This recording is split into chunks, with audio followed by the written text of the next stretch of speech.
A retired Lebanese army general and strategic analyst.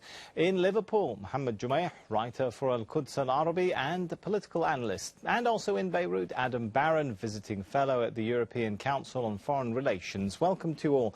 If we could start with Aden, how significant is the progress that the coalition have made in Taiz? I think it's an extremely significant development. We've had fighting in Taiz at a standstill for some time. So this is very significant on a military and political level. Is it a breakthrough, though, now Adam? you have the opportunity for the coalition or pro-coalition forces. I mean, it depends on how you want to define breakthrough. I think for Taiz, it's a breakthrough. But I mean, you have these senses where people will always say, you know, people said before, the road to Sana'a goes through Aden, or the road through Sana'a goes through Taiz. But I think it's too soon to say whether this is going to be a huge breakthrough in terms of the battle for Sana'a. That being said, when it comes to securing Taiz, which is the capital of Yemen's most populous province, it's very significant. And I think that alone is a major development when you look at this war. It's a major development. From a military perspective, though, Hisham, do you think the city will fall? Even it will fall, maybe, but there are a lot of victims. We cannot forget that more than 1 million inhabitants are in Sana'a. And it's not easy. And if there are fighting, you know, street fighting, I think thousands of victims we will see thousands of victims. It's not that easy. And let me tell you something. It's not a matter if we do succeed to occupy a city or a land. The question is, can we remain on that land, on security? Can we control it, and for how long? Let me tell you. Well, let me ask you those questions then, Hisham. Can the coalition remain on the land and control Taiz? No, I don't think. Yemen is very difficult, it's very complicated. I think if the coalition will arrive to occupy the whole, in a military point of view, to control, to occupy all Yemen, I am not sure that can they control it. It's very difficult, it's very complicated. It may remain years, you know, and that reminds me of Somalia. Look throughout the history, I think Yemen is different than any other places. Yemen, if you study the history, you find no one could control Yemen, especially when they come from outside. Yemen is very difficult. For 1 year, the very severe and very complicated war going on in Yemen. Every day there are strikes, air strikes. Every day they are fighting, and hundreds of victims every week. And there is accusation from the international community to both sides for violation of human rights. And let me tell you something, and to be frank, both sides are getting tired of this war in Yemen, especially Saudi Arabia also. And now we have today maybe 4 points, positive points. We can put it in a kind of breakthrough of this closed cycle. First of all, the exchange of POWs on the borders. 1 officer from Saudi Arabia against 7 Houthis, for example. Houthi delegation went to the borders to Saudi Arabia to discuss a potential ceasefire. Hisham, I'm going to jump in there because also, we will come back to talk about the political side of things. But before we stray too far off the military battlefield, I want to ask Mohammed, despite the difficulties which Hisham is mentioning there, the historical difficulties of conflict in Yemen, we have seen the tide turned against the Houthis, haven't we? We've seen them pushed out of some areas in the south, out of Aden and so on and so forth. What's turned the tide, do you think? Well, I think now about 70 to 75% of the land is out of the control of the Houthis and Saleh's forces. In terms of occupations, I disagree with your guest from Beirut that there is any sort of occupation from outside or invaders from outside Yemen. There is a legitimate government in Yemen which was kicked out of the country by the Houthis and Saleh, and this government, the president, the legitimate president, asked for help and support from the neighboring Arabs, and they made the Saudi-led coalition to support this government. And most of the forces on the ground are Yemenis, in Aden, in Taiz, in Marib, in most of the countries. The coalition, the Saudi coalitions have participated mainly by airstrikes, but on the ground maybe 95% or more than that of the fighters, soldiers and popular resistance members are Yemenis. So, all right, Mohammed, can they hold the territory they've captured? And can they expand it on? How much of a threat is this to Sana'a? This is a very good question. I think the only problems are in Yemen in about 2 or 3 cities, in Aden and some other cities, which this problem was there even during the former regime, during the Mr. Saleh's regime. Now it's continued. It's the regime, Saleh's regime, tried to say to the international community that ISIS will control the country if I have to leave. This is his excuse to stay in power and to ask for help from the Russians, from other countries to fight ISIS. I think Yemen is different. Yemen is not Syria. There is a legitimate government which is fighting to restore its authority, to restore the capital, to take it back from the coup forces. And what happened in Taiz, I think it's a great breakthrough in the Battle of Taiz, and it's a big jump, a big step to Sana'a towards the, I think, the final battle to the capital. Okay, let's bring Aden back into the discussion. Does Taiz change at all the analysis of those who say this is a battle that cannot be won militarily? Does that show that the fight can be taken to the Houthis much further north than Aden and some of the southern areas? I wouldn't necessarily say that. I mean, Taiz has always been a hotbed of both anti-Houthi and anti-Saleh sentiment. As Mohammed pointed out from Liverpool, you know, the vast majority of people who are fighting in Taiz are Taizis who are fighting against the Houthis. So this is, in a sense, I'm surprised that the Houthis in Saleh managed to hold in Taiz as long as they did. This is an area that was the hotbed, for example, of the 2011 uprising against Saleh. But once you get closer to Sana'a, and especially once you get north of Sana'a, these are areas that are the Houthi strongholds. The Houthis, of course, are in their essence Zaidi revivalists, followers of Zaydism, which is a brand of Shiism from northern Yemen. And you know, the north is the Zaidi heartland. So once you get closer to that area, once you get closer to the traditional strongholds of the Houthi movement, I think it still becomes very difficult for me to imagine anti-Houthi forces making significant gains without a tremendous amount of bloodshed on both sides. Let's come back to Hisham then.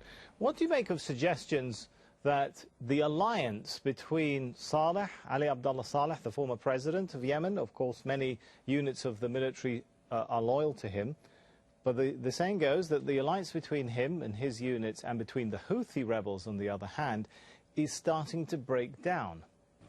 Yes, if you go, you know, 10 years back and 15 years back, we find that Ali Abdullah Saleh, when he was in power, was against the Houthis, and he made several wars against the Houthis. Now they are allies.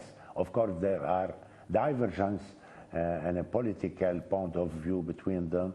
There is concurrence between them. Who's going to be the representative of this side, you know, facing Saudi Arabia and its allies in Yemen?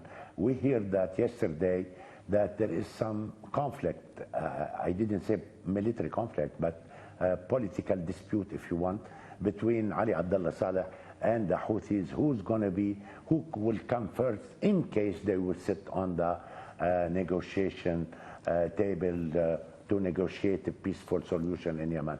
This is about the Houthis and Ali Abdullah Saleh. But I would say, I will continue what the positive point, what I said, that we heard yesterday a VIP or important figure in the Houthis, you know, his name is Yunus Fishi, who asked Iran to stay away from Yemen after the, you know, speech of Iranian responsible who said they will help, that Iran will help, will interfere in Yemen. That figure, who is Houthi, asked Iran to stay away and not to interfere in Yemen's affair, which present a positive point, you know, in breakthrough, in kind of breakthrough or goodwill, you know, towards Saudi Arabia. Also, not forget that, as we said, both are getting tired, and there is no military solution in Yemen.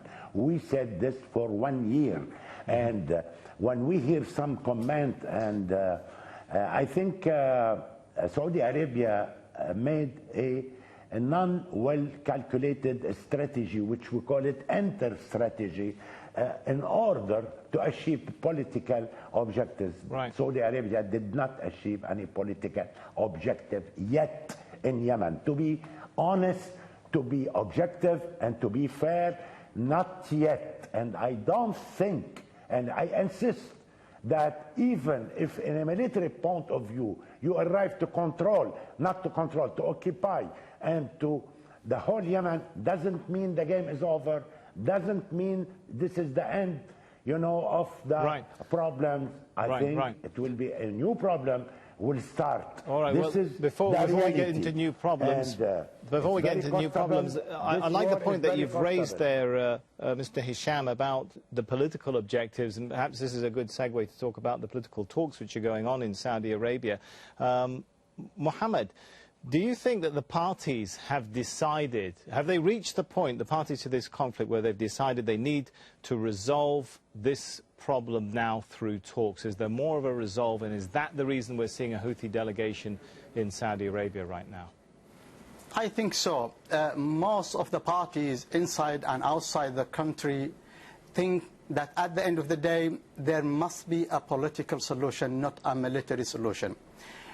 From the Saudi-led coalition, they think that these military acts are there to make the Houthis accept the United Nations resolutions 2216, and other resolutions, and also to accept the outcomes of the national dialogue in Yemen, which all Yemenis agreed in the beginning of 2014.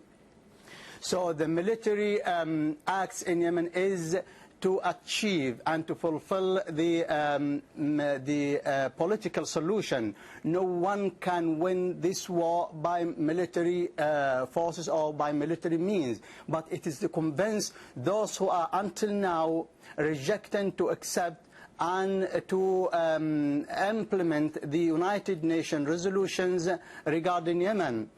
When they come to this point, I think everything will be there to pave the way in order to achieve the political solution. Okay, when hang on went there, to Saudi Arabia, I can see Hisham wants to get in there. I'll give you a brief opportunity to come back in, and perhaps tell us, Hisham, what you think a settlement looks like. That's a question that hasn't often been asked. What exactly does a settlement leave Yemen looking like if one is reached between the Houthis and Saudis?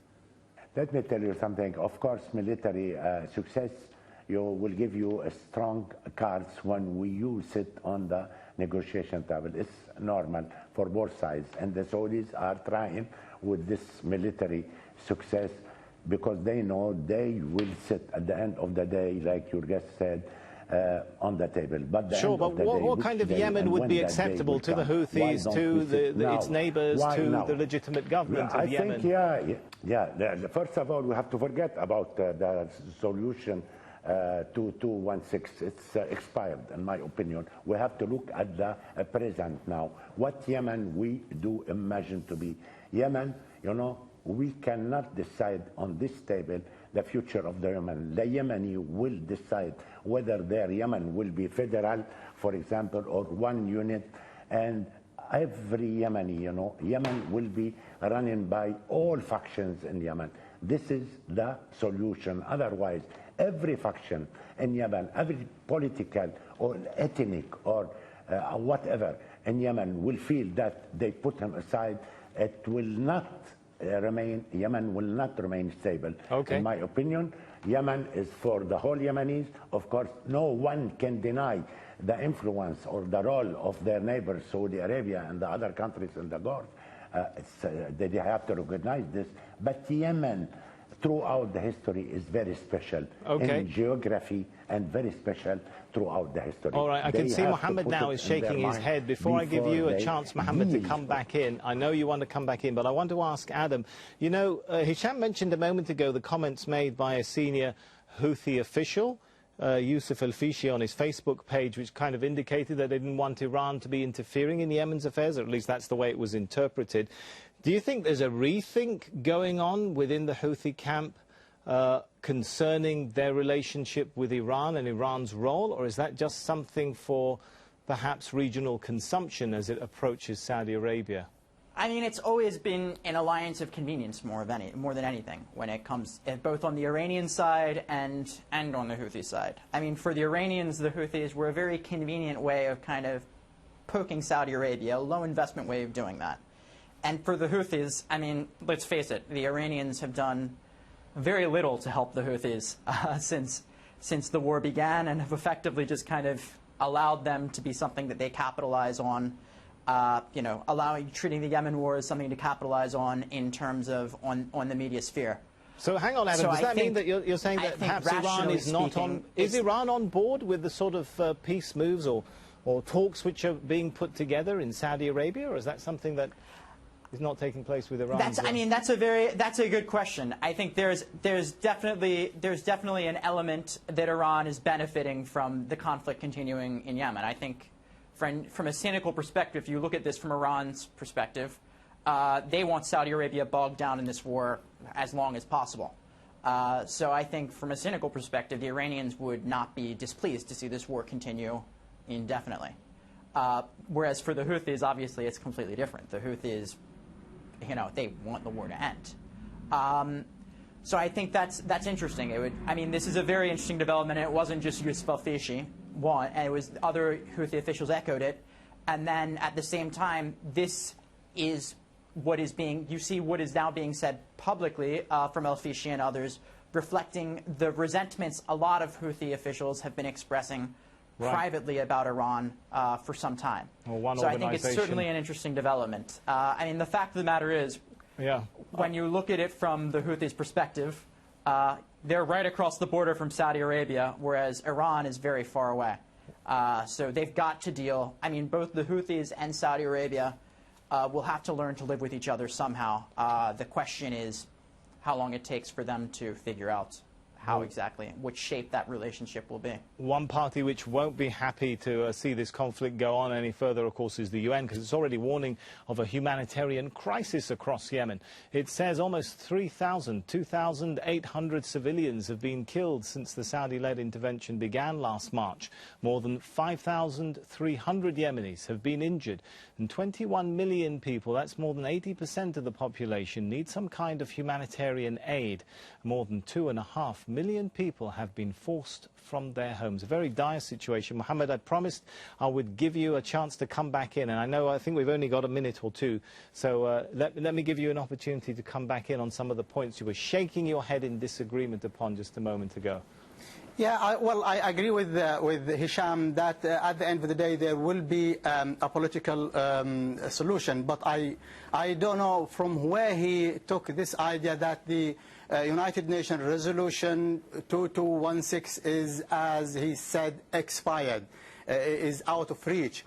Even the Houthis and Ali Abdullah Saleh, until now, they still announce that they accept this resolution 2216, but they want to go around it. They want to accept it, and they want to implement it the way they want and the way they interpret themselves. But all parties, inside, outside, regionally, nationally, and internationally, they say that the solution in Yemen, political solution in Yemen, must be based on this resolution 2216. Okay, but Mohammed, then very briefly, I think we've got 30 seconds. Is there a political settlement, you think, that could appease all the parties to this conflict? A political order that could rise in Yemen that could make everybody happy? Yes, we have three legitimacy in Yemen. The national legitimacy, which is the outcomes of the national dialogue, and the Arabic legitimacy, which is the Gulf States Initiative, and the international legitimacy, which is based on the United Nations Resolution, Security Council Resolution 2211 and other resolutions. If all parties accept and agree to go according to these three legitimacies, then at the end of the day, I think we will see a political solution. Let's hope the political solution is found soon, but for now, let's thank our guests. We're out of time on this show. I'm sure we'll be back to discuss it, though, in the not-too-distant future. Let's thank Hisham, Mohammed and Adam. And thank you, too, for watching. You can see the programme again anytime by visiting our website.